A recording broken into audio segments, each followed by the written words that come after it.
Hello and good morning, students. In our previous class, we read chapter 3, subject and predicate. Now, we continue our chapter.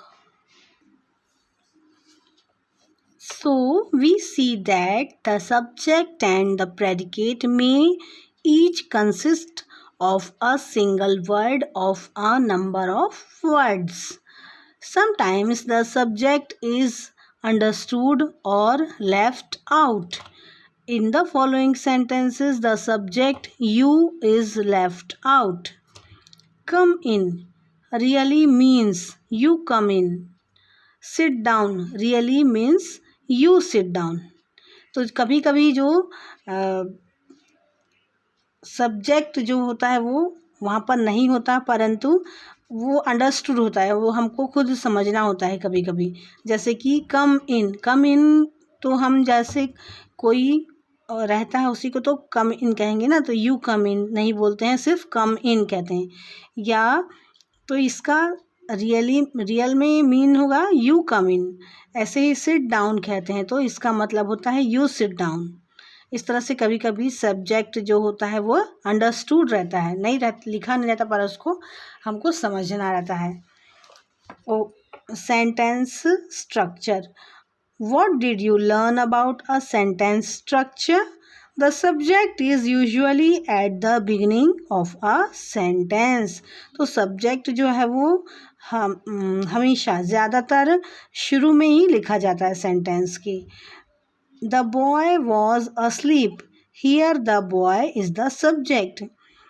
कि जो लड़का है वह सो रहा है, यहाँ पर बॉय जो है वो सब्जेक्ट है.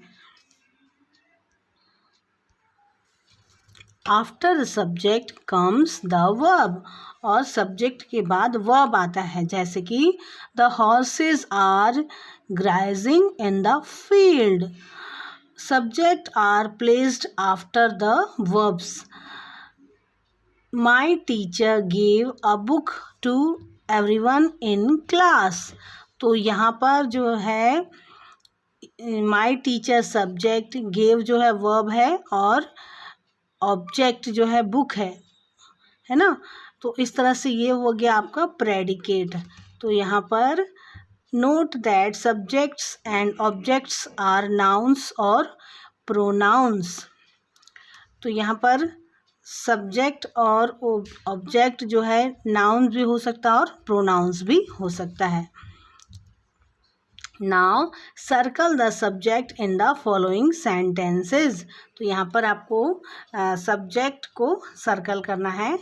हर सेंटेंस में सब्जेक्ट है उसको आपको सर्कल करना है. First one is Nikhil sent a letter to his brother. तो यहाँ पर सब्जेक्ट है आपका Nikhil. Second one is all insects have 6 legs. तो यहाँ पर सारे इंसेक्ट्स के लिए कहा गया है कि सारे इंसेक्ट्स जो होते हैं उनके 6 legs होते हैं, 6 पैर होते हैं. Next one is who brought this beautiful dress. कि किसने खरीदा है ये ब्यूटीफुल ड्रेस, किसने लाया है. फिर है the little girl is mopping the floor. तो यहाँ पर द लिटिल गर्ल जो है ये सब्जेक्ट होगा. Flowers Bloom in the garden. तो यहाँ पर फ्लावर्स के लिए कहा जा रहा है ब्लूम इन द गार्डन. तो फ्लावर्स जो है वो यहाँ पर इस सेंटेंस में फ्लावर्स सब्जेक्ट हैं. Next one is ships sail on the sea. तो यहाँ पे शिप्स के लिए कहा गया है, इसलिए शिप्स जो है वो यहाँ पर सब्जेक्ट हैं. Butter is made from cream. तो यहाँ पर बटर के लिए कहा गया है मेड फ्रॉम क्रीम, इसलिए बटर यहाँ पर सब्जेक्ट है. Put correct subject in the following sentences. तो यहाँ पर है halt at these small stations. तो ट्रेन के लिए कहा जाता है, ट्रेन जो रुकती है कम समय के लिए स्टेशन पे, तो train halt at these small stations. She is always punctual. कि यहाँ पर हमेशा सही समय पर आती है, इसलिए she is always punctual. Parents take care of our health. तो यहाँ पर parents take care of our health, तो यहाँ पर आवर 2 टाइम आया था इसलिए यहाँ पर कट कर दिया है।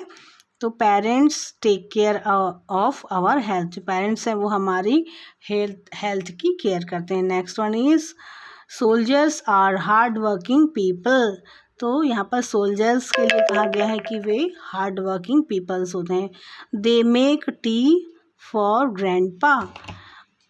नाउ आज के लिए इतना ही। अपनी अगली क्लास में हम आगे के एक्सरसाइजेस सॉल्व करेंगे। Till then bye.